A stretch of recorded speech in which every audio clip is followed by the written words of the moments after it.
Oh, this is so cool. What the f— Wow. Presumably these are the ruins of ancient Romeria. Me— Oh! Okay, that's a fair bit of damage. I see. I'm assuming he's immune to oh, he's got a f***ing sword! Oh, and he had helpers for a second, and then I killed him.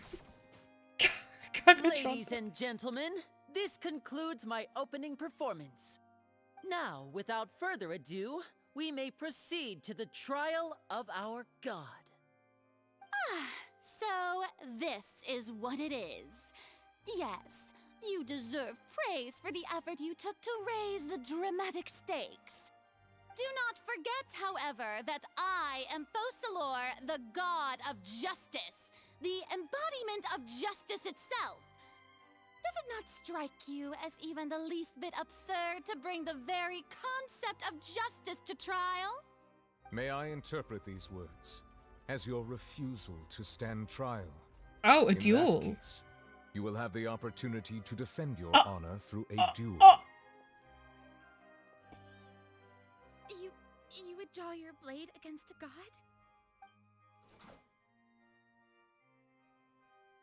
I see. It seems like you have made up your mind.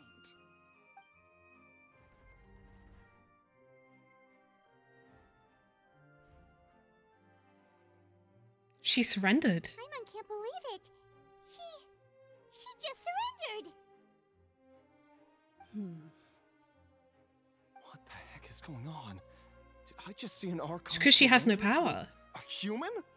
Wow, how utterly humiliating. Lady Farina, what is the meaning of this? It would seem that there has been a misunderstanding. To be clear, the raising of both hands is not always an indication of surrender. Looking for excuses again, huh? I raised my hands just now to indicate my acceptance of the trial. No duel shall be necessary. I will admit that I've been running away for a long time. I'm sorry, everyone.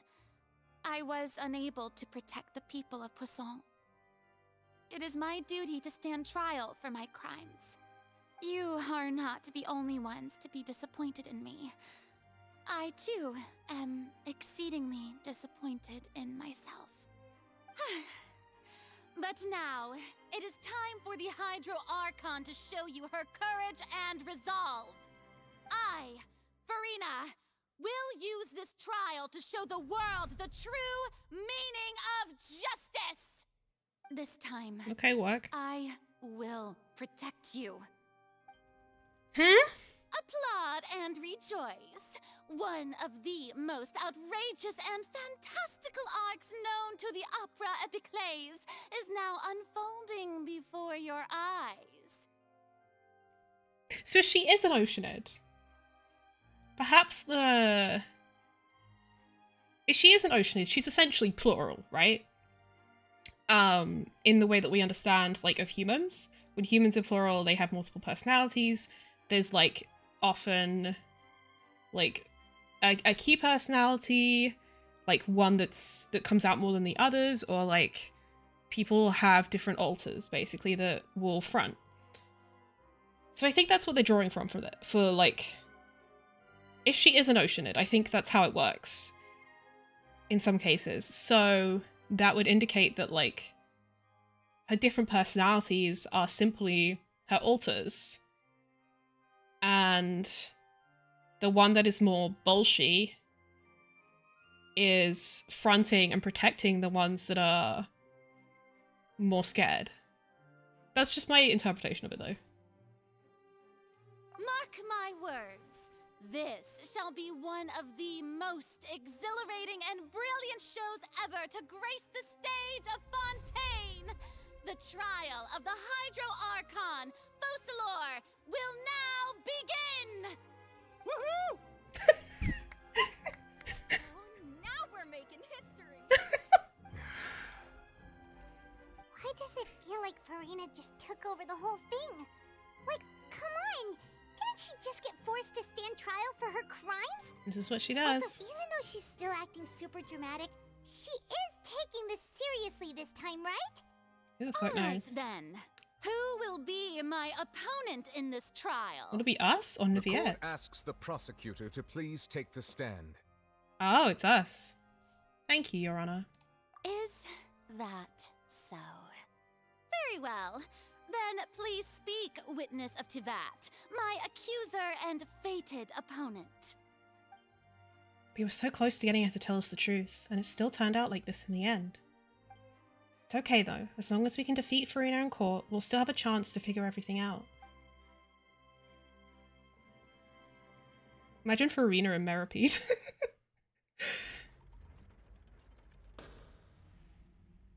Also, please allow me to ask, as a final question before the trial begins. Just how much work did you do to force me onto this stage? Well, we did do a lot of prep after the meeting that day.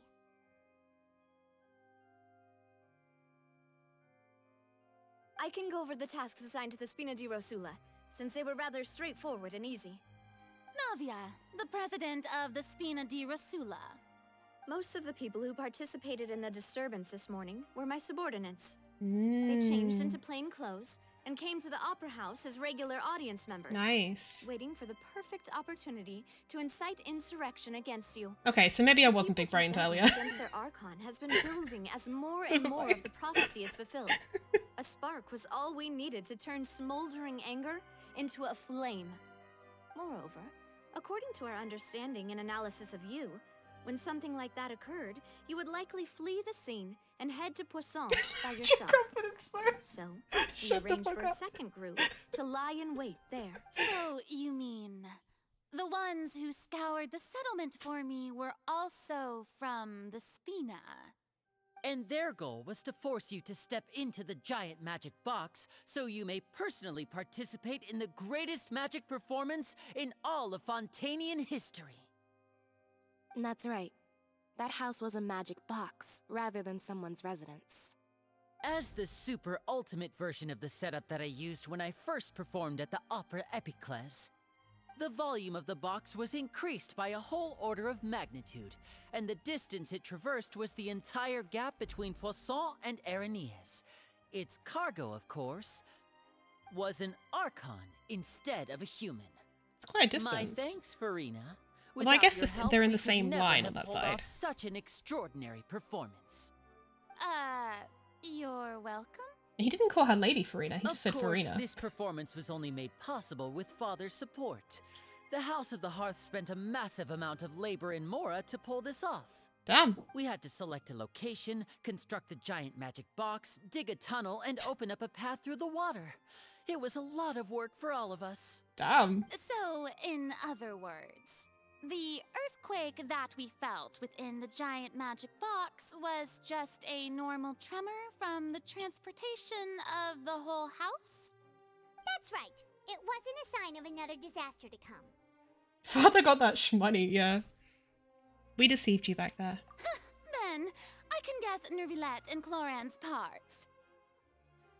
You gathered a crowd, prepared a stage, and made sure that the champion duelist would be immediately ready for a fight. Also that as soon as I appeared on the stage, the trial may commence without a hitch. Am I right? Yes, that is correct. Well, Clorand, I must commend you for your courage. Only the most outstanding champion duelist in all of Fontaine would accept a duel with an Archon without flinching.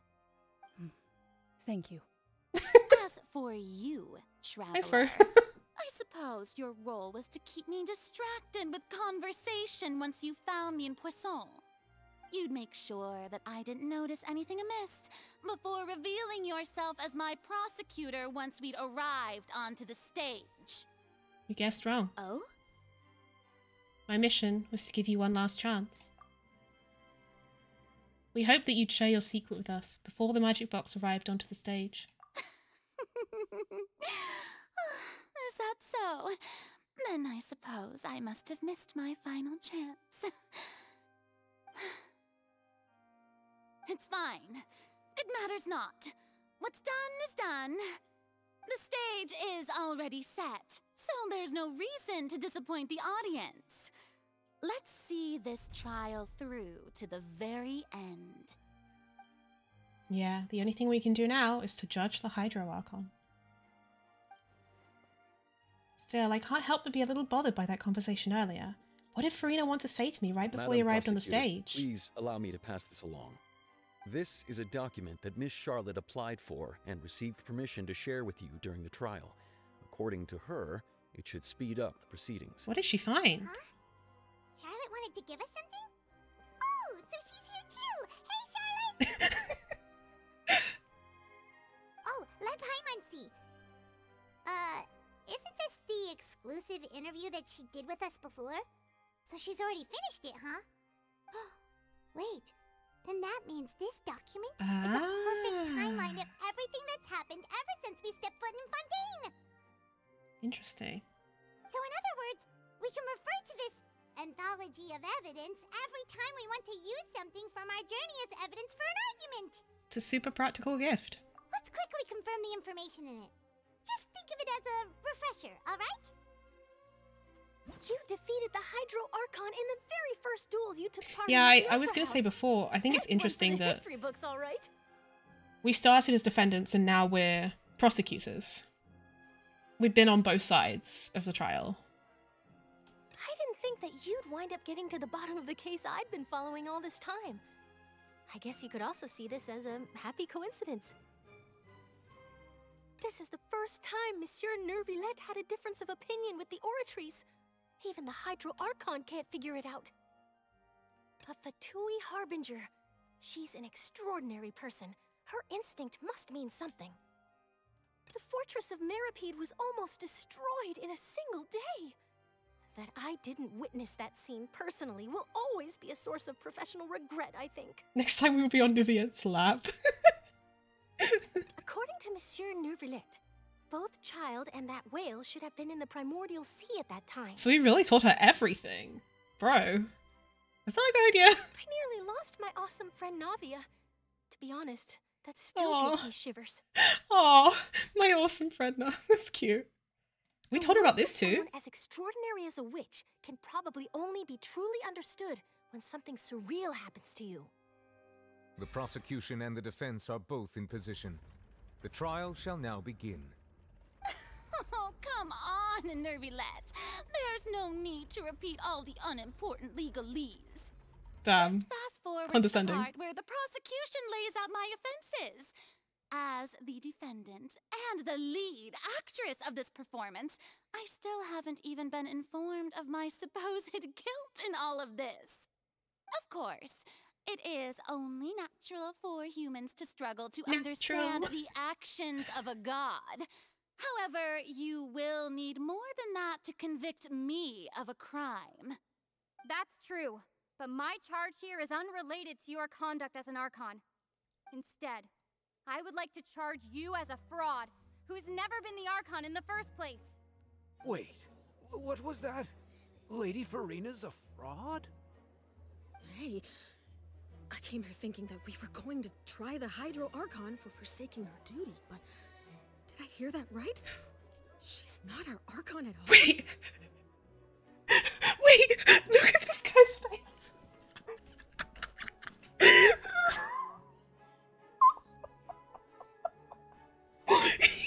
It's so funny!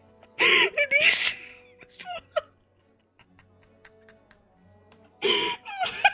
Charge accepted. I love the Traveler got voice lines finally. Lady Furina, do you plead guilty to the charge?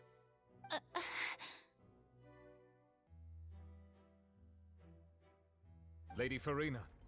I plead not guilty. How can I be guilty?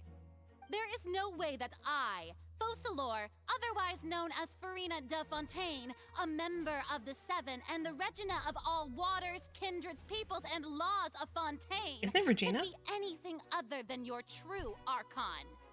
Yeah. Even though Lady Furina can be rather eccentric, isn't it going too far to doubt her very identity? Yeah, I've never questioned her identity either. Sure, Lady Farina can be super irresponsible, but Jeez, what Mingo, grounds yeah. does that prosecutor have to make such a huge claim? I have cause to believe that common sense will prevail in this case. Many of the members of the audience have known me as the Hydro Archon ever since they were born. There would be no fooling their But that's because you've been in the Archon position for 500 years. Has decided to show me its favor. Are you sure you want to commit to a charge that will never be upheld? If you wish to drop the case, I can promise you as the god of justice that you Perhaps will the not real have to face trial Archon for making is a in false the Oratrice. accusation. We will treat everything that's happened as a dramatic spectacle and move on with our lives. What do you say to that? Hi, Nikolai. An argument with near impossible odds, huh? We have to not only refute Farina's claims, but also overturn the long-held beliefs of the people. The people only see you as their Archon because that's their long-held belief. Well, I tried to give you the chance to surrender. If you must persist, then let me ask. If you believe I'm not the Archon, then what manner of being do you think I am? And if I was not the Archon, then how did I manage to live for over 500 years? You're an Oceanid? I've got to think carefully. What do we know to be special about Farina exactly? She has multiple personalities. She's an Oceanid. Choose the most reasonable evidence. Afflicted with some sort of curse. Oh, to be bonked by Candace. First of all, you may be a member of another long-lived race, which would allow you to naturally possess an extended lifespan. And second of all, even if that wasn't the case, there could be other ways to extend your life. I hope Farina's a Blubber Beast. You've done the quest! Such as a curse. Who gave you that idea? Was it the knave? You'd sink so low as to use a harbinger's words against me. How would you know it's the knave? It doesn't matter who gave us the information. What matters is the veracity of the claim. A curse? I once thought it possible that the aura of an Archon might naturally resemble a type of curse. But in light of this claim, perhaps what I sensed was not your divinity, but a curse after all. The music's so dramatic. Too, huh, Nervalet? Instead of an Archon, could you just be a cursed human? Lady Farina is actually a human? Well, it is true that it's extremely difficult to tell humans and gods apart just by looking at them. It's not impossible.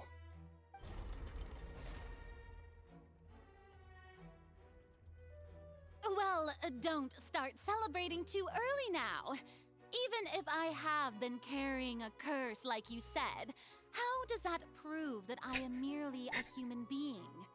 Nikki, please. Everyone knows that the main difference between a human and a god is the possession of authority. Gods can do what humans cannot. Dragon That's authority. Why they're worshipped as gods. For centuries, manifestations of my authority have served the nation of Fontaine. One need only to turn their eyes towards the Oratrice Mécanique d'Analyse Cardinal in this very opera house. Oh, she mispronounced it. Or consider the endemnitium that is used in every aspect of life. She said de-analyse, which is wrong. Wait, that one trial proved the opposite. Farina actually has no control over the Oratrice at all. Child's conviction.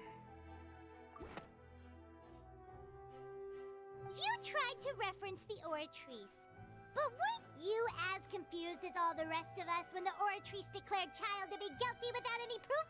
Otherwise, you should have come up with a good explanation for that by now. Didn't I make myself clear at the time?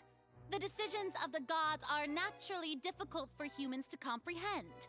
There is no need to provide an explanation.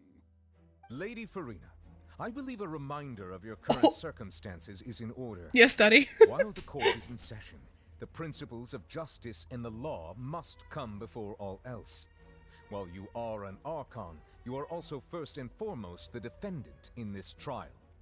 You will prove yourself unable to defend against the prosecution's charges if you continue to withhold vital information against the rules of the court. I hear something purring. I'm sick I of you. never thought you'd use that kind of rhetoric against me. That was no trick of rhetoric, Lady Farina. I've merely reiterated the rules of the court.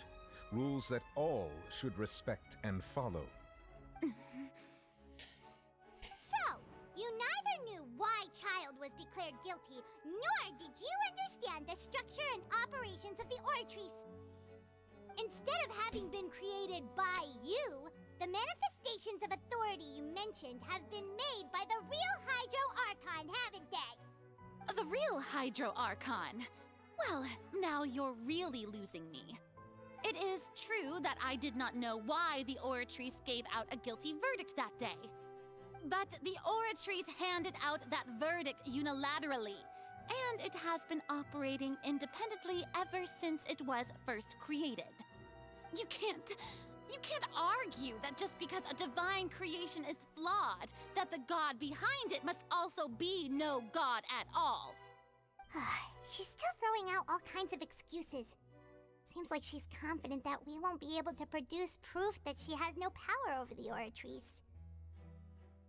Maybe if the Oratories convicts her.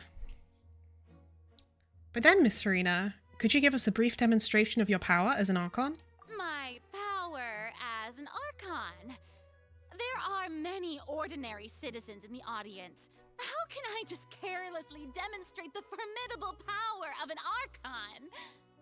If that poses a concern, I'm prepared to extend my protection to the audience. You don't need to go that far. Surely an Archon could at least match the capacities of a human with a vision. Aren't you the Hydro Archon? Or is it that you can't even wield the power of Hydro, much less the authority of a god? Indemnitium! Yes! It's all because of Indemnitium!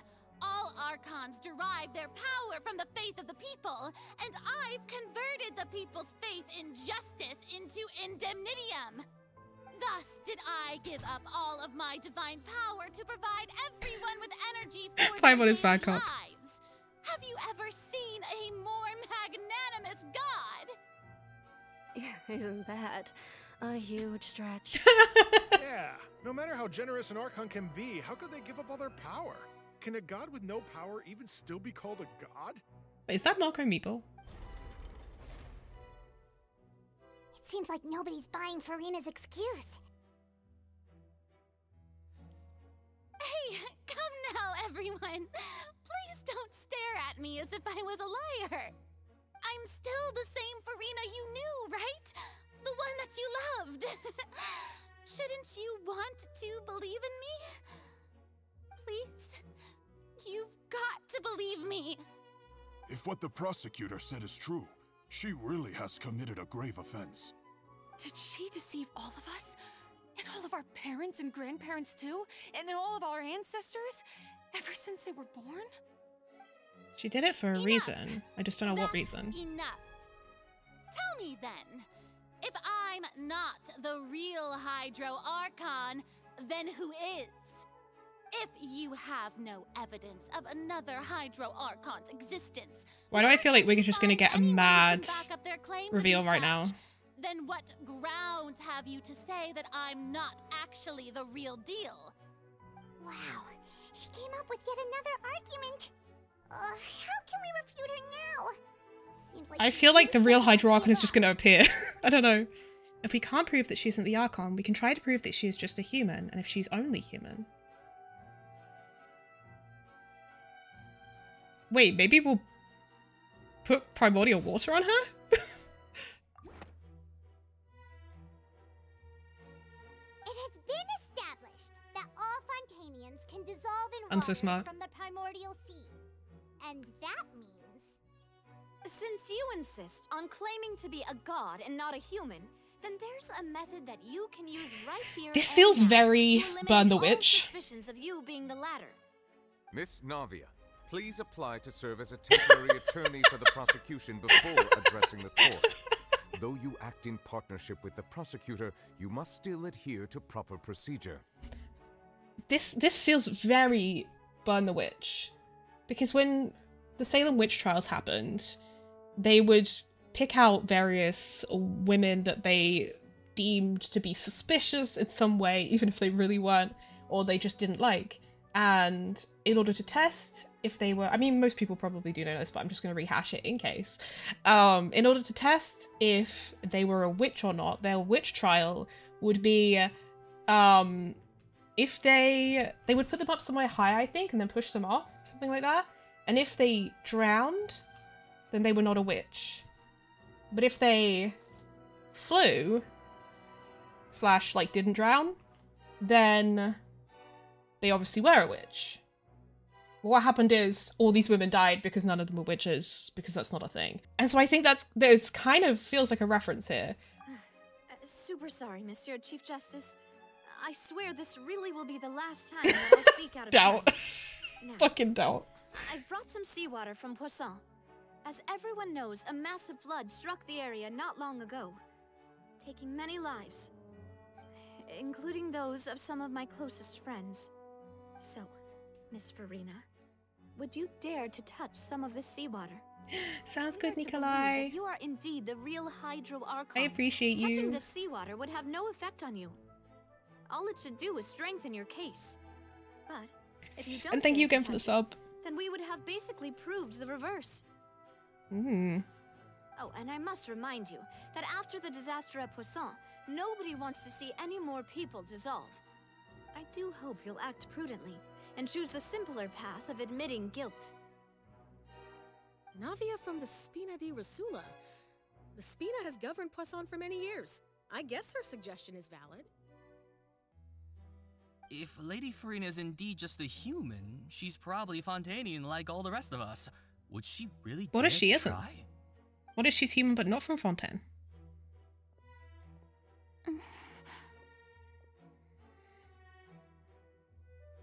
She looks nervous. Farina? Lady Farina, this test has been unilaterally proposed by the prosecution. As it falls outside the realm of standard court proceedings, you possess the right to decline participation. She's a zombie. Well, of course he had to tell her that. But refusing to participate is basically the same as a confession of guilt. She's just staring at the water without saying a single word. It really does seem like she's quite terrified of it. That could only mean... What's going on? Is she really planning to... That's not what we thought she would... Due to the inherent risk of the test, Lady Farina, you may...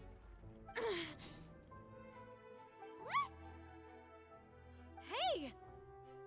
She actually...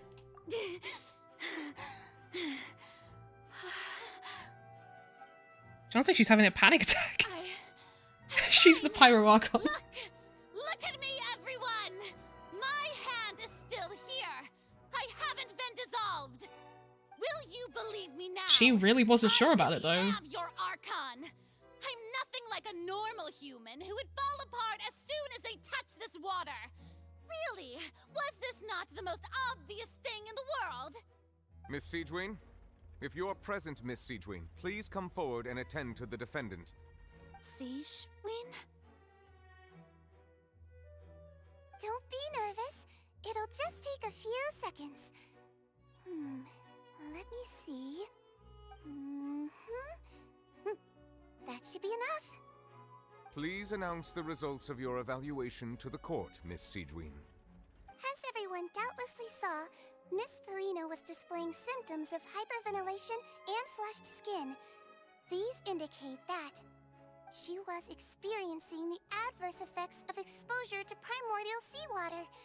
The extent to which she was affected is the same as other humans. Oh, I thought she was having a panic attack. Primordial seawater of a similar concentration. Thank you, Miss Siegewien. Lady Farina, you may return to the defendant's stand. Oh, shit. What did she just say? I didn't get dissolved. Shouldn't that be enough to prove my innocence? Well, considering your tendency to run from your problems, we did originally prepare a direct sample of the seawater around Poisson. However, after extensive discussion, we exchanged it for a sample that is not concentrated enough to dissolve an actual human. After all, on the off chance that something entirely unexpected might occur, we don't want anyone else to lose their life to the sea. Yeah, so out of regard regard for Furina's life, you secured a low-concentration sample and asked the head nurse to serve as an expert witness. It's a great thing that the direct sample wasn't actually used. Furina could have... died. I can't believe... you... But what's really going on here? Furina can't have not known the consequences of touching that water as a human. This is too unlike how she usually acts.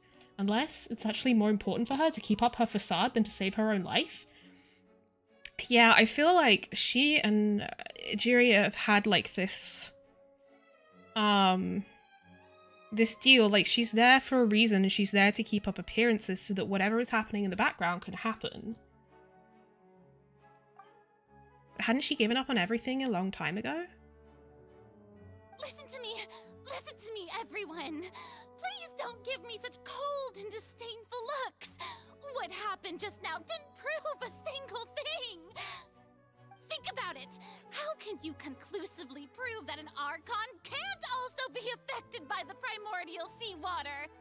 Also, if I was really just a human, why would I dare to just put my hand in that kind of water?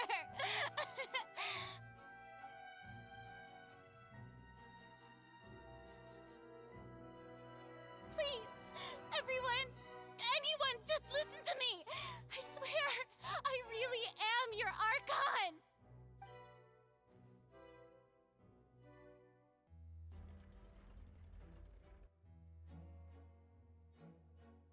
No one's looking at her.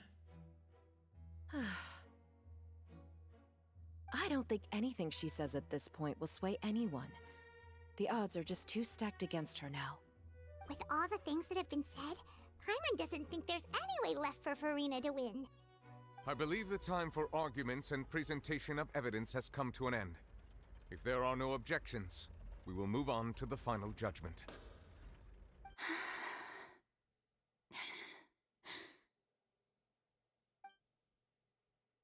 I don't think anything she says. Oh, this is her like in a... She is having a panic attack now.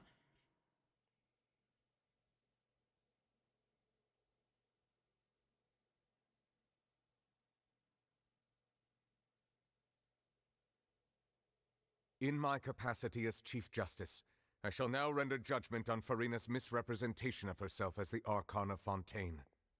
As a human who knowingly deceived her fellow citizens, Furina is... guilty.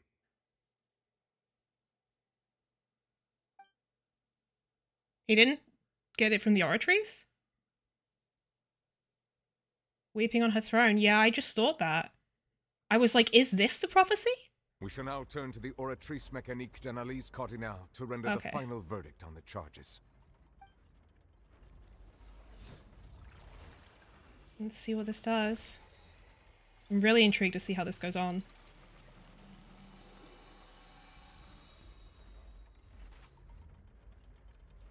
According to the judgment of the Oratrice Mécanique d'Analyse Cardinale, Furina is... Well, what's wrong? What's the Oratrice's verdict? Did the Oratrice just declare Furina to be innocent? No. The Oratrice also displays a guilty verdict. Isn't that correct, then? However, the exact wording of the verdict is thus. The Hydro Archon, guilty, to be punished via the death sentence. The death sentence? That's actually one of the available sentences? I've always thought that it was just a myth. The one and only time the death sentence has been handed out at the court, and it's been given to the very person we've worshipped as the god of justice. Unless it's referring to the Hydro Archon as Egeria, who did die. Furina's been sentenced to death by the Oratrice? We just wanted to use the trial to show her the seriousness of things so she'd tell us the truth. How did things escalate this quickly? Wait, but this will maybe make her say, oh, I'm not the Hydro Archon. According to Fontaine's current definitions of justice, as well as its recommendations for criminal sentences, this will force her to... Is this really appropriate for the crimes that have been committed? Yeah, even Fauché wasn't sentenced to death by the Oratrice. You know, the real evil mastermind behind the serial disappearances case. Will this force her to out herself? What's more strange is, instead of Farina, the Oratrice rendered judgment on the Hydro Archon. Indeed. Not only is Farina's sentence overly excessive, the very point of our trial today was also to prove that Farina has never been the Hydro Archon in the first place. I think it refers to Egeria. The Oratrice seems to have deliberately invoked the title of the Hydro Archon. What does this mean? Cutscene? Excuse me, if I may interrupt. Is the trial still going? Fremine! You finally made it. I assume this means you've completed your mission? Did he go to the Oratrice? Any mission Father assigns to me will always be top priority. With some help from the other Fatui, Fremine brings a stone slate onto the stage. The missing one! That the first prophecy slate? So that's Egeria, presumably? So the knave privately arranged for Fremine to try and find the missing slate! I looked everywhere and finally found it at the bottom of the sea. It took me a long time to get around some dangerous stretches of water. That is a very dangerous mission, considering he almost died from it before. Has the trial already concluded? Then, doesn't that mean I've come too late? Oh no. Father will be disappointed in me. It's still not too late for you to shine. Thank you for your hard work, Mr. Fremine. Please allow me to review the record left on the slate. Traveler, I believe that you have already seen the other existing slates, and would like you to come here and confirm their contents. Okay. My heart's been beating so fast throughout, like, basically this entire quest, by the way. So what do you see? What is it? This looks like... Previous Hydro Archon releasing her divine power, turning the Oceanids into human beings. There's no way that Ash was right. I believe I have now made sense of the Hydro Archon's crime. It has to do with Fontaine's lost history. Huh? Isn't the Hydro Archon just guilty of deceiving her people? Oh, wait, no, that's Farina, and we've already proven that she's not the Hydro Archon. So when you say Hydro Archon, do you mean the real Hydro Archon we've been kinda talking about? In truth, everything that you've encountered in Fontaine up until this point can be traced back to the contents of these stone slates. However, I'm uncertain as to how much sense they currently make to you. An association between the contents of the slates and the events in real life. Okay, let's try to recall the contents of the other 3 stone slates. Paimon will do her best to help you remember.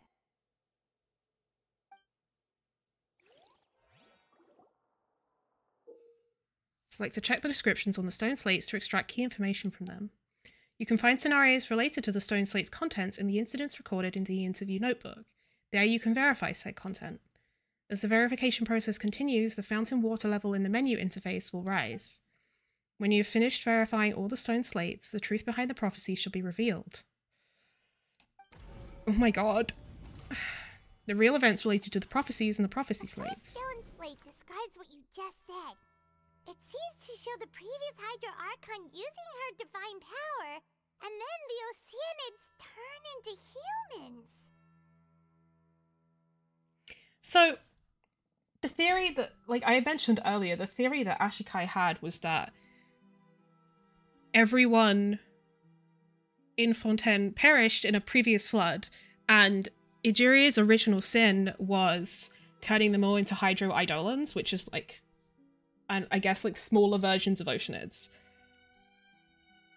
And so people in Fontaine were dissolving into water because they were actually Oceanids.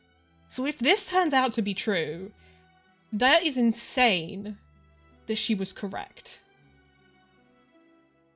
Does that mean that Fontainians are transformed Oceanids? Oh, Paimon wasn't expecting that. But if Oceanids can turn into humans, then perhaps this process can be reversed as well. But I feel like there has to be another twist to it, because they wouldn't just come out and say that. Like, we would find out the truth after we've done this little bit. So I feel like there has to be more to it. The second stone slate shows Celestia floating in the sky, and the Hydro Archon and her people worshipping it together. But the heavens still brought judgment down upon them. This must be the point when the Hydro Archon and the Fontainians were branded with their original sin. Does this mean that the original sin and the Hydro Archon sin are the same thing? The third slate shows the Hydro Archon sinking into the sea surrounded by many people. I think what the Oratrice's judgment means is that the original Hydro Archon, Egeria, was guilty. And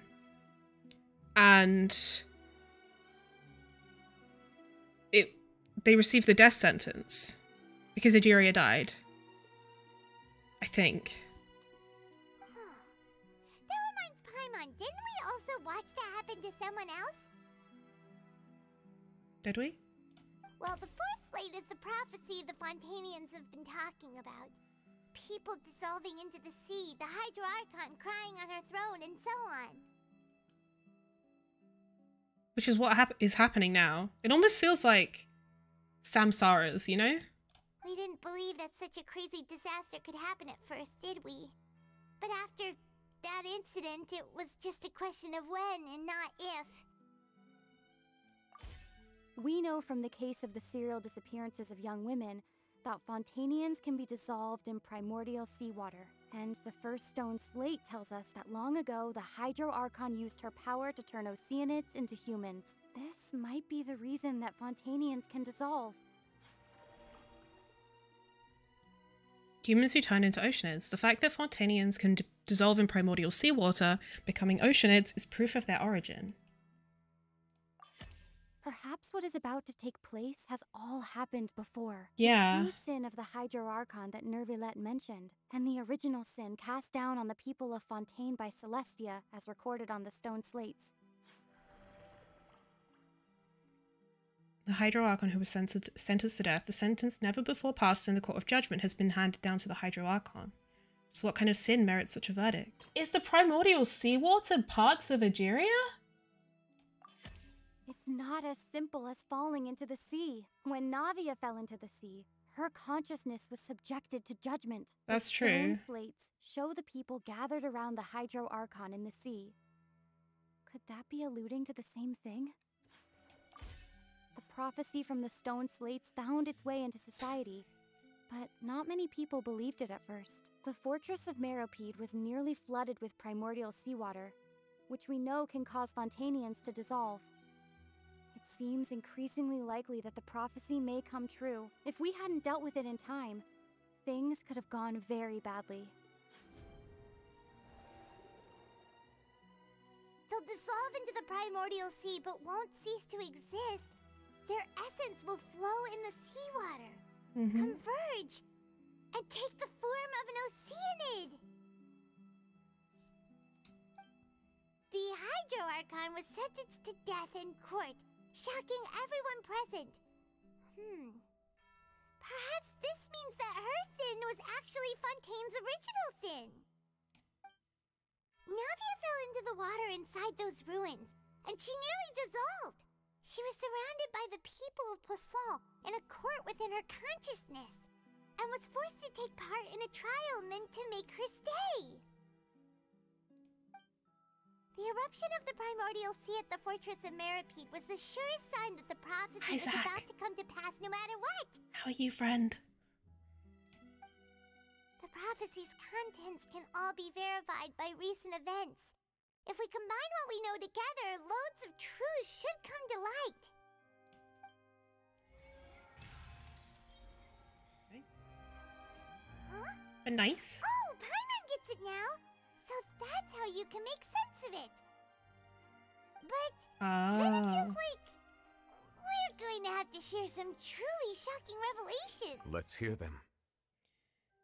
The first slate reveals that Fontainians are not real humans. Incredible.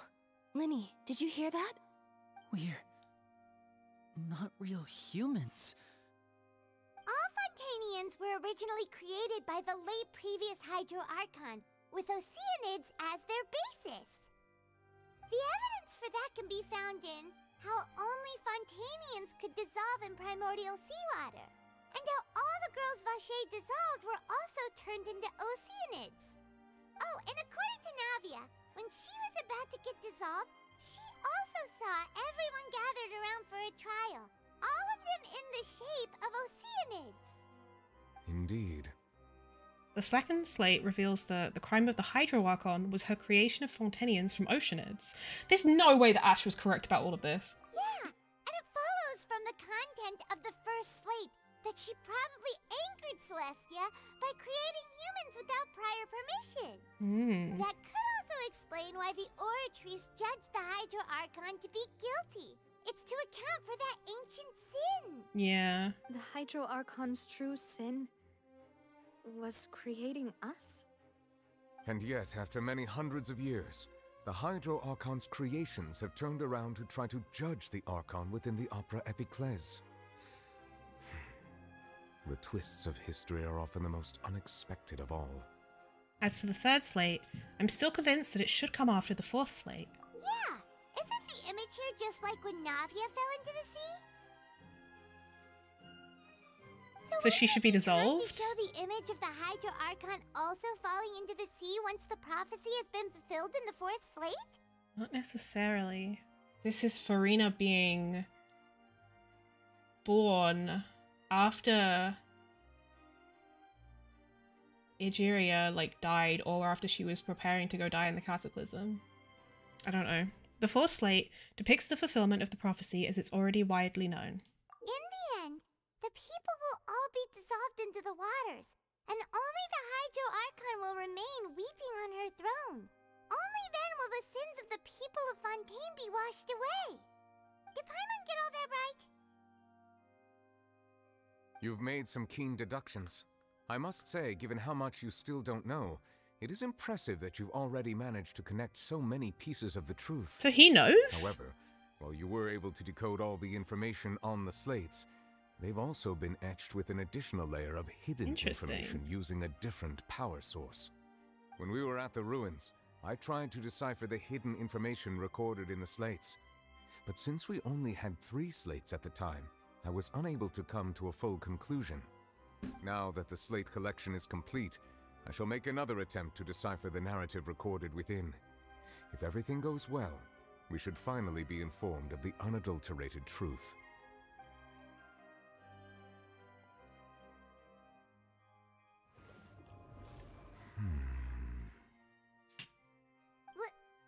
Well? Did you get it? I believe I should share this truth not only with you, but with all the people of Fontaine as well. I will try to briefly summarize it for you. It does annoy me that this fucking viewpoint thing is active here. Your it takes me out of it. hypotheses regarding the origin of Fontainians and the sin of the Hydro Archon were both correct. In the Fontaine of old, the previous Hydro Archon sensed the yearning of her Oceanid familiars for life on land.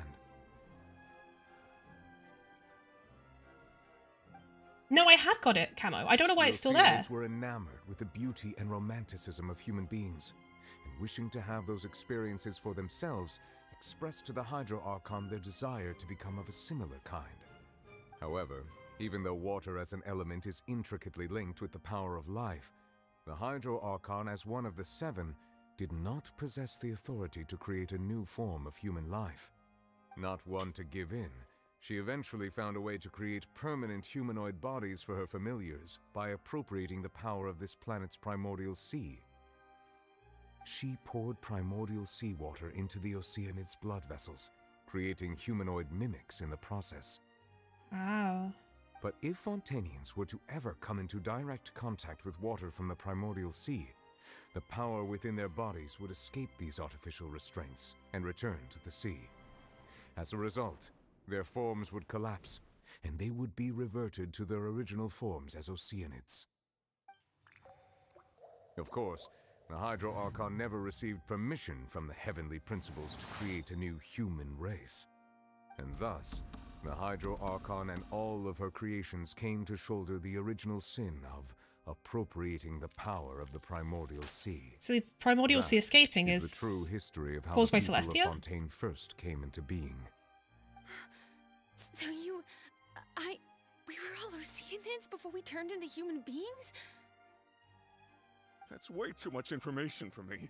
I think I'm just going to pretend that I never heard a single thing. People do be like this though in real life. Wait, but if that's the truth, we can't let the Hydro Archon be sentenced to death.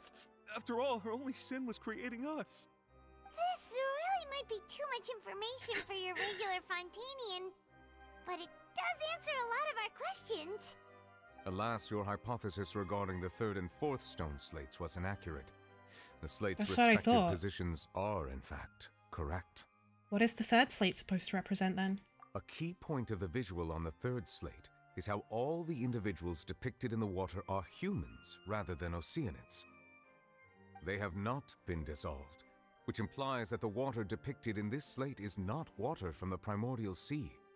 The nation of Fontaine is the nation of Hydro, as well as the nation of Trials and Justice. Why did they put that there? It's Instead of so being annoying. The literal element, the water in the scene symbolizes judgment and justice.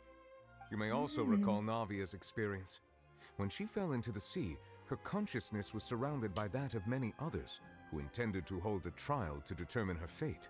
Therefore, the meaning of the 3rd slate is this trial that we just held. The people of Fontaine shall try the Hydro Archon at the court of justice. We made the prophecy come true. Yes, it refers to our present situation. I think I'm following now. So, what you're saying is, even though we decided to put on this trial to avoid fulfilling the prophecy, in truth, everything we've done has happened exactly as the prophecy foretold. So now, it seems, we're the ones making sure it comes true. We haven't heard from Farina in a while. What should we do? I don't know. Huh. No matter what, the prophecy will be fulfilled. Is this what it feels like to be a prisoner of fate? If that's the case, does that mean the scene in the 4th slate will also be fulfilled soon? It's already been Traveler, fulfilled. I would like to point out another small fallacy in your deductions. About the 4th slate, you probably thought that the eruption of primordial seawater beneath the fortress of Meripede served as the surest sign that the prophecy was about to come to pass, yes? However, I believe that rather than being a sure sign, that eruption could in fact only be a small warning of something far worse to come. That's comforting. As for the root cause of the catastrophe, I believe you've already encountered it once before. The sustainer of heavenly principles? I have? There's no way.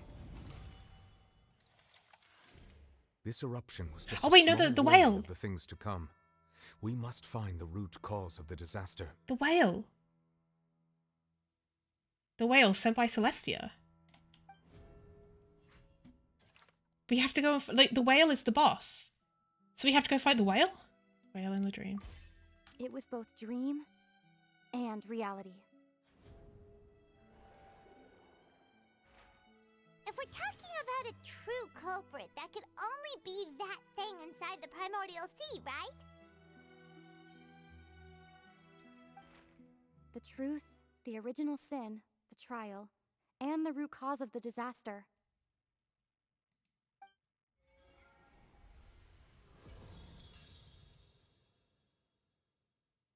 Cutscene?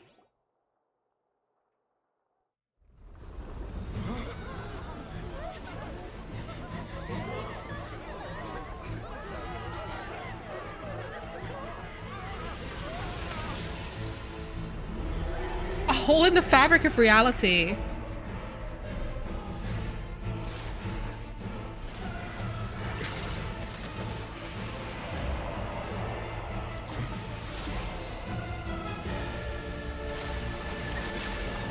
It's more powerful than him.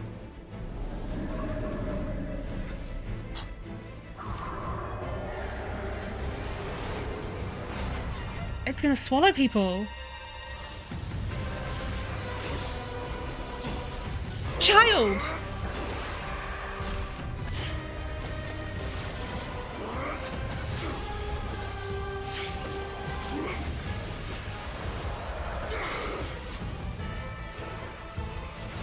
Child is helping!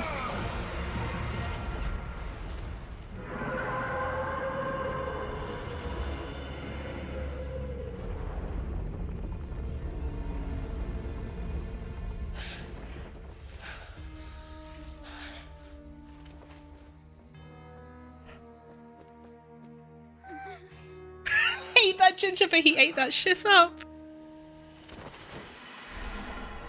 Oh, he is fucking exhausted. The Foul Legacy transformation, we know, takes a huge toll on his body. He must have been fighting that shit for ages. That is insane. Wait, was that the huge whale you saw in your dream? That's right. I'd wager that it's also the one that Child saw when he was young. So maybe he didn't fall into the abyss. Maybe he fell into the primordial sea. Or maybe the whale somehow ended up in the abyss. But I don't know why it would be there, if it was sent by Celestia to enact judgment.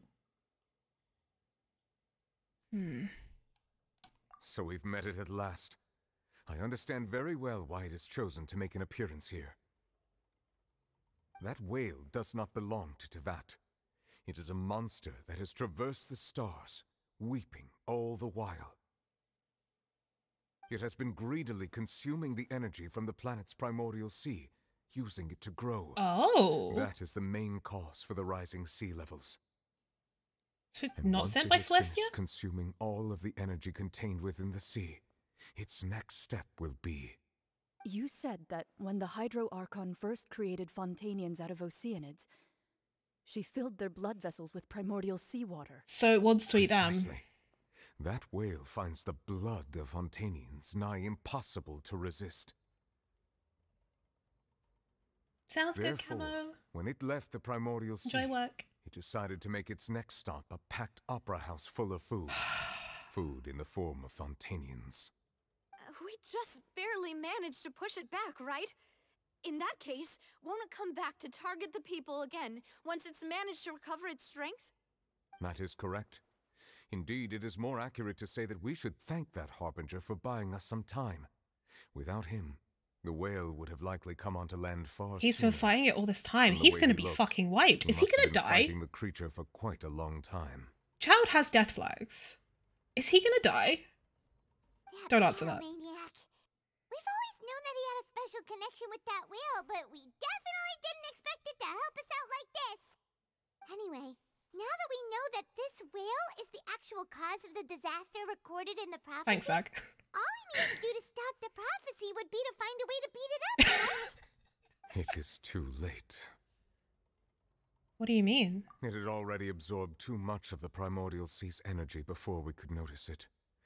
At this point, it has become practically integrated with the sea itself.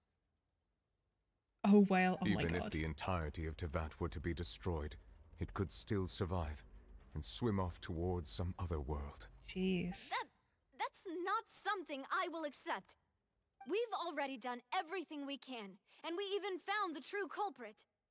We've come Where has Farina so been this far. whole time? You can't just tell me that the last hurdle is some impossible foe. That's just not fair. Indeed, that's not how a grand performance should end. I'll fight it to the end, no matter what. Where the fuck has Farina been? So the prophecy will be fulfilled no matter what, huh? Where the hell is Farina? The prophecy. Yes, what has been prophesied will be fulfilled. You may view such things as the history of the future. Still sitting on the chair? Just completely unfazed by everything that just happened?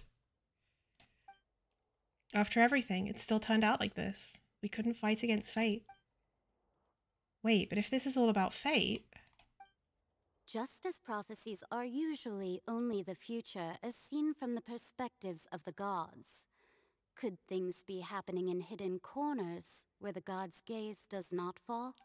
Ultimately, fate shall serve as your only guide, no matter what will happen in Tevat's future. All you need to do is to play your part. Could it be that even if the prophecy will be fulfilled, there will still be a way to save everyone? How would that work?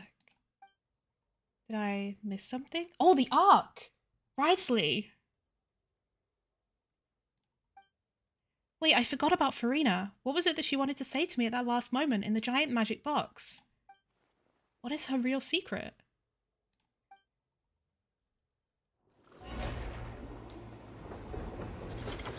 The Archeries. What's happening with the Oratories? I believe it is preparing to carry out the death sentence.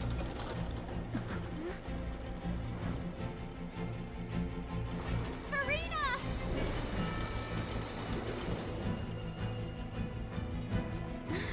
No, I still need answers. I like how we're Hydra with this.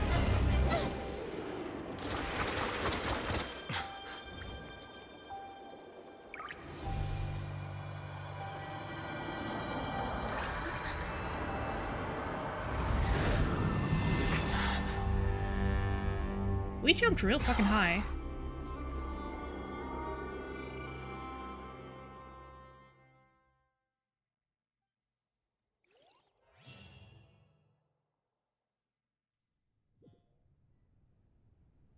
Bitch, what? That's like the Justice Sword. Who the fuck? Is that Egeria? You.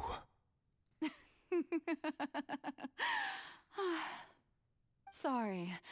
That shocked expression on your face is just too amusing. I couldn't help myself. You are not Farina. Who are you? Ah, the sweet sound of bewilderment. Marvelous. A sure sign that my attempt to deceive everyone was a resounding success. But to answer your question, I am Focalor. You know, the god. Focalor? Why did you deceive us? Oh, that wasn't my goal, of course. Goodness, no. But I had to fool everyone else too, if I was to stand any chance of deceiving the heavenly principles. Deceiving the heavenly principles? It's all because of that pernicious prophecy. Dreadful, wasn't it? Everyone doomed to dissolve. Fontaine condemned to be flooded. One was not amused. In fact, one was positively bemused when that problem was thrust upon me by Queen my Victoria? dearest predecessor. That's the former Hydro Archon Egeria for the uninitiated. It hardly gets more disastrous than a preordained national catastrophe, now does it? She knew full well that the prophecy would surely come to pass. And as one of the seven, she also knew full well that one defies the heavenly principles at one's peril.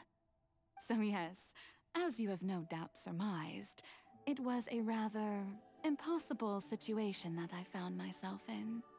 I spent a terribly long time mulling it over, alone on the ocean floor. And I was almost growing barnacles by the time I finally realized there was only one possible solution to this confounding conundrum. I had to outwit the heavenly principles, allow the prophecy to be fulfilled, ostensibly at least, while saving everyone at the same time. I'm a genius, I know. I can only assume that's why Egeria chose me as her successor. Although, looking back now, it was hardly the inheritance one dreams of. Between the task of saving the nation, the quotidian duties of the Hydro Archon, and not to mention the original sin of creating a new race of humans, I dare say she left me quite a colossal mess to clean up. But one can only play the hand one is dealt. I did not choose this, any more than I chose to be one of her Oceanid familiars. So the original Focalor is an Oceanid. So you were also once one of the Oceanids, transformed into a human by Egeria's hand. Yes, I was. I always dreamed of becoming human. And I still do, even now. In my eyes, to be human is to be part of the greatest opera ever known. After becoming a god, I separated my divinity from my body and spirit, leaving behind only a self that was as naive and bewildered as my past self on her first day as a human being. The me you see before you now is that divinity. And the human counterpart I left behind, I named Furina. She could feel joy, sorrow, and everything in between. She could be as vain and conceited, or as meek and vulnerable as she wished. Her strengths were of a kind only a human could possess, as were her shortcomings.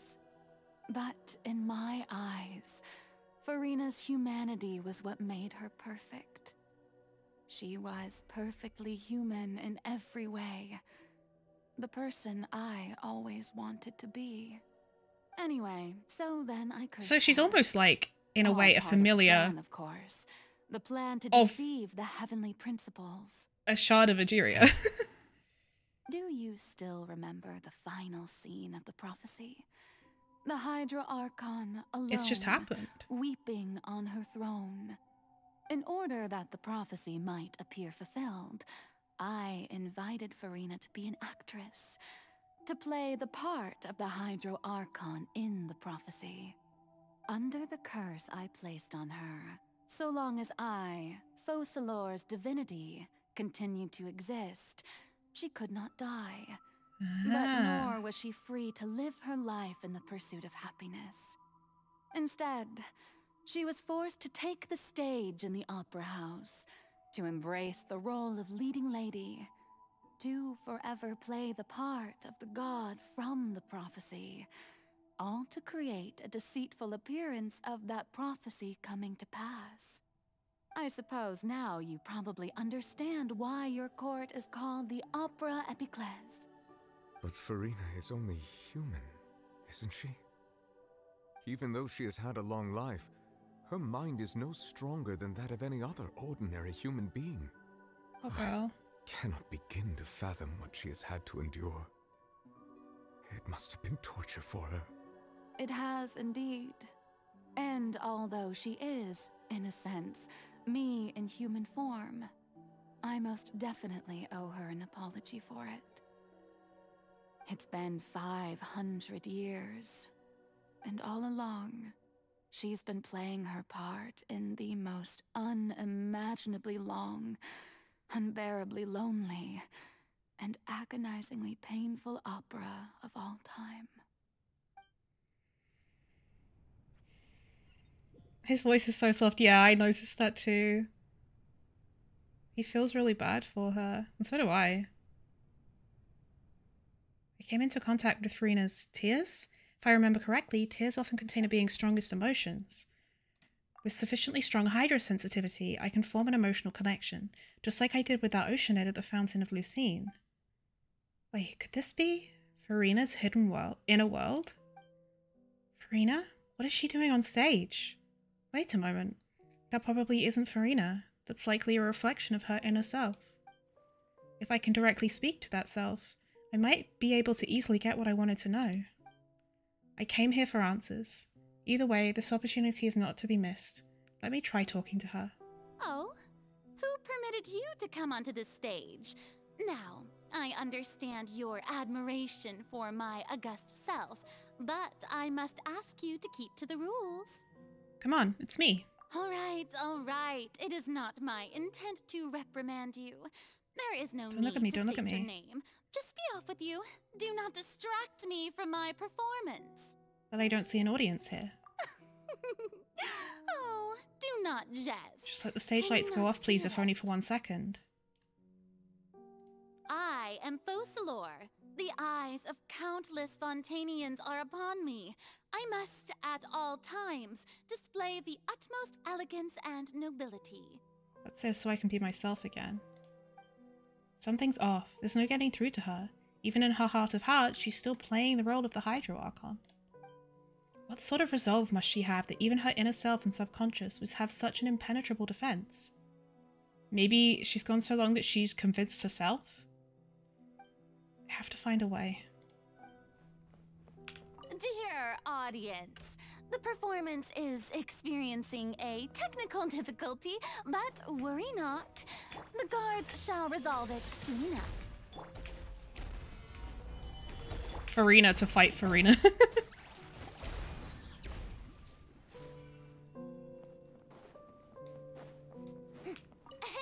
what gives? The audience is still watching me, you know. Guards? Wait, where are the guards? Guards! Solidify! Yoo-hoo!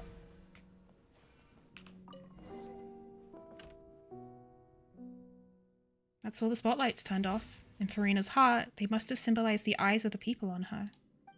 Speaking of which, I think I just received some sort of signal. Was that her true voice?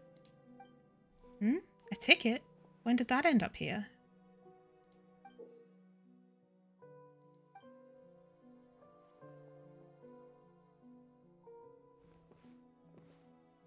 Either way, it looks like the show is about to begin. In that case, show me how you truly feel, Farina.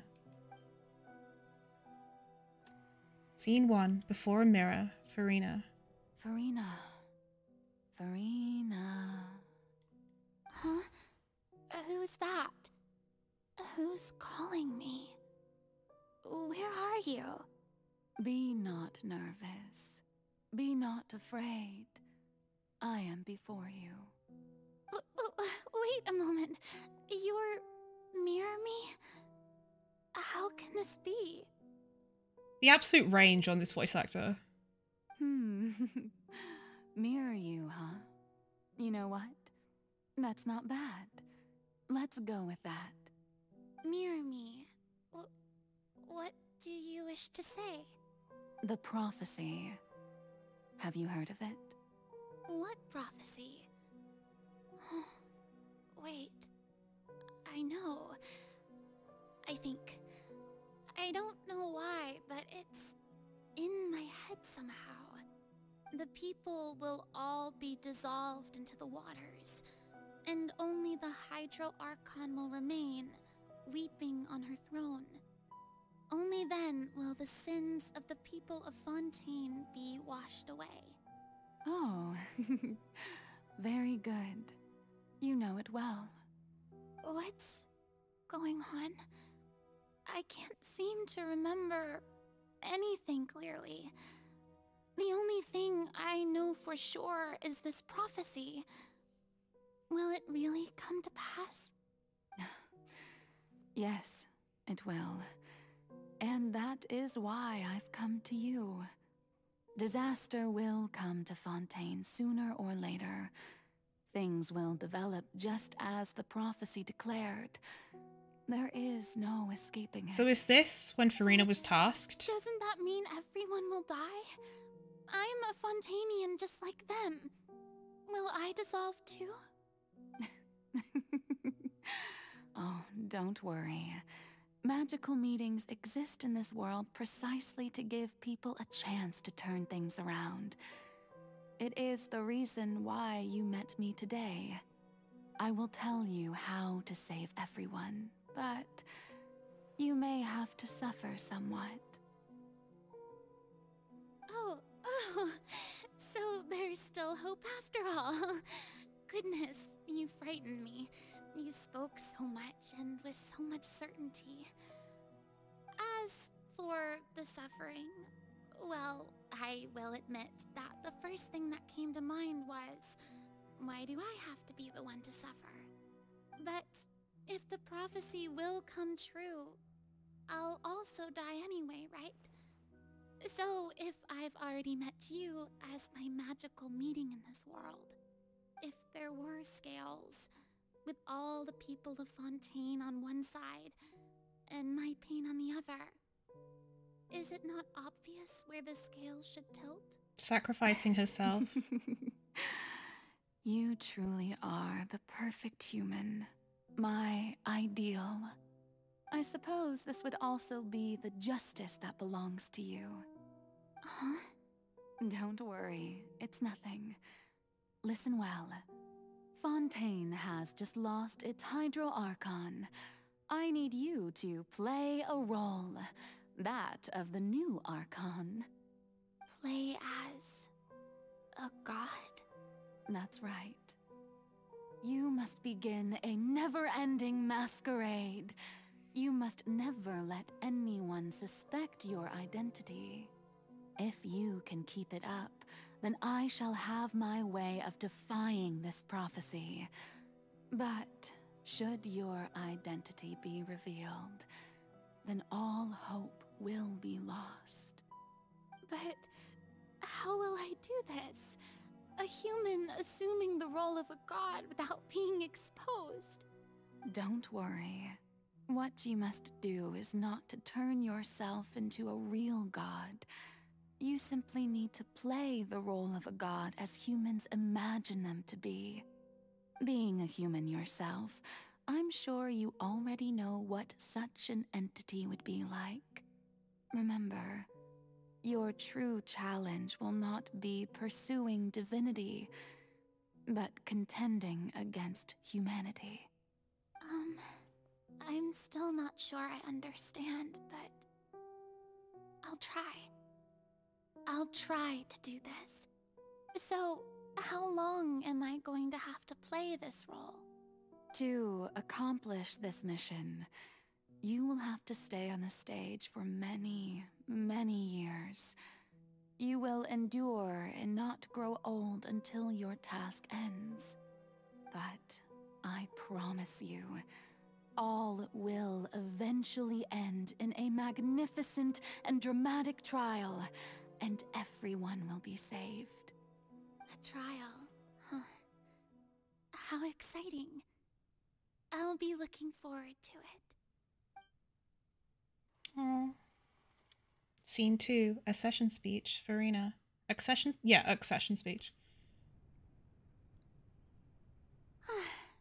The Maison Cardinalise has announced my accession, but this is my first time facing the people. What should I say to most appear like a god? To be honest, I still don't know. Perhaps I should first try to act natural. So much pressure to put on someone who clearly has no confidence.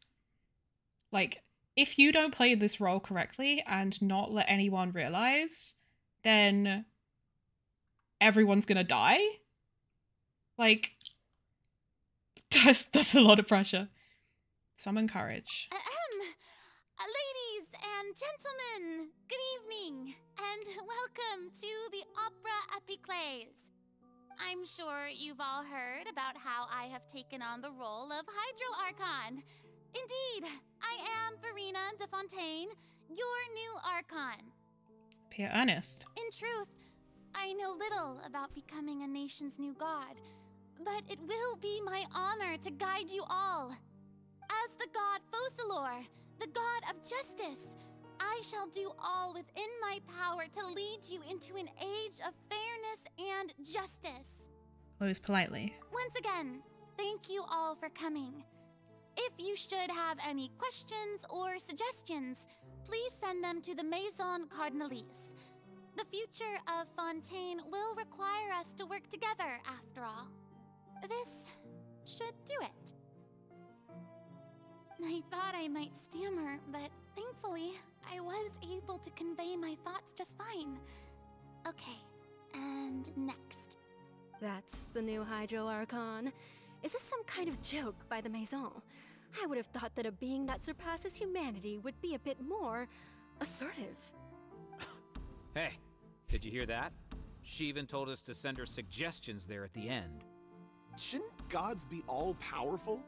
She's being so modest.